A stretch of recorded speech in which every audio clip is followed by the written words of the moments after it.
Hey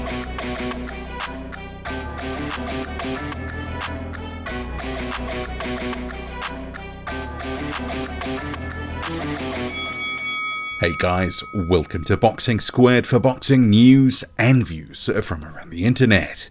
Lights out. Francis Ngannou sent to the shadow realm by Anthony Joshua. Just absolutely decimated, obliterated, tormented, absolutely destruction from Anthony Joshua with the right hand. 3 knockdowns inside 2 rounds, with the third absolutely sparking out Francis Ngannou. So this is the most confident that I think we've seen Joshua throw the right hand in some time. Previously, he'd said that Francis Ngannou wasn't on his level, and he proved it. And I know there's going to be people making comparisons with Tyson Fury's less than stellar performance against Ngannou, where he got knocked down and ultimately had to do a safety-first performance to get the win back in 2023. Ngannou, right from the off, he was looking pretty confident. I think actually we can say Francis Ngannou, in terms of the boxing, the style, all that sort of stuff, he looks relatively accomplished, but there's holes. And Joshua found it pretty early in the fight, a right hand dropping Francis Ngannou heavily, and it was basically all downhill from there. Early in the second round, again dropped by a right hand, and the third knockdown, which absolutely decimated Francis Ngannou, where he fell back and fell on his own leg, knocked him out, lights out, eyes to the back of the head, off to the shadow realm. One of the biggest right hands I think we've seen in recent memory, and the vaunted Francis Ngannou chin was well and truly cracked by Anthony Joshua, who again reminded us, he's not necessarily a guy to be trifled with, and he does have concussive power. He can knock out guys with reputed good chins, and if you give him the opportunity, he will take it. So him and Ben Davison, his trainer, getting another good-looking win. The performance is coming together between the pair. He's looking confident. It's hard really to sort of knock the performance, except to say it was kind of a fight where it's a little bit exhibition, a little bit circus, and especially because Fury had given Ngannou some credibility. What was going to happen in this one? Would it be a case where it would go to a decision?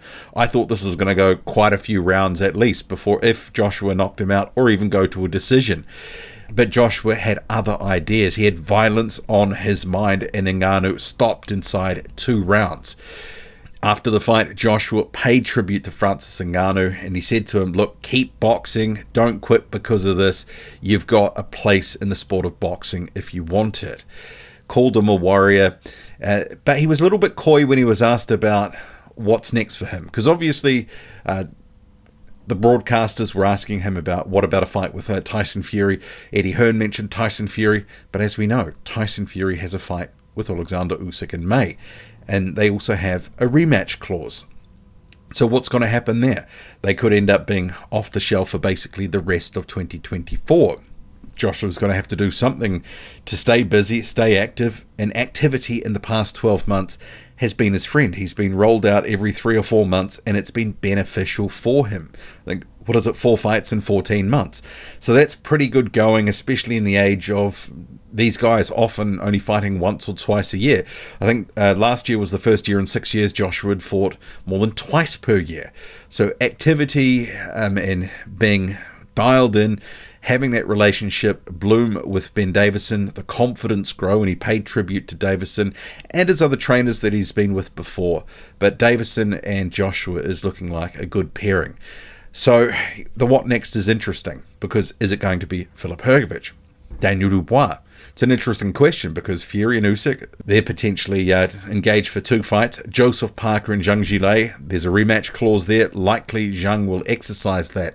Starts to look a little thin on the ground of big names that we would want to see Anthony Joshua in with. The IBF mandatory is sitting there. A fight with Filip Hrgović, I think people, based on this performance and Hrgović having looked a little lackluster in some of his most recent fights, people would say Joshua would be a heavy favourite. Daniel Dubois had a very fun fight with Jarrell Miller last time out on the Saudi show in December 2023, potentially an option. But outside of that, who are guys that are coming off wins that we would like to see him in with? We want to see him in with matchups with guys that are undefeated, that are on the title track, and that are going to fresh fights that are going to pose some questions and give us some entertainment in the same breath. But Joshua looking a lot more confident now than he has in recent years. So sometimes he has looked a little betwixt and between, looked a little gun-shy in some fights to throw the right hand. In the Helenius fight, certain stretches of it looked like he wanted to, but just held back. But in this fight, went for it. It was money, found it 3-time. Francis Ngannou off to the shadow realm. He had some oxygen after the fight and he was up a couple minutes later. So Joshua continues on, defeats Francis Ngannou. What do you make of it all? Drop a comment, loud and often. Hit like, hit subscribe. Follow me on Twitter, boxing_squared. I'm out.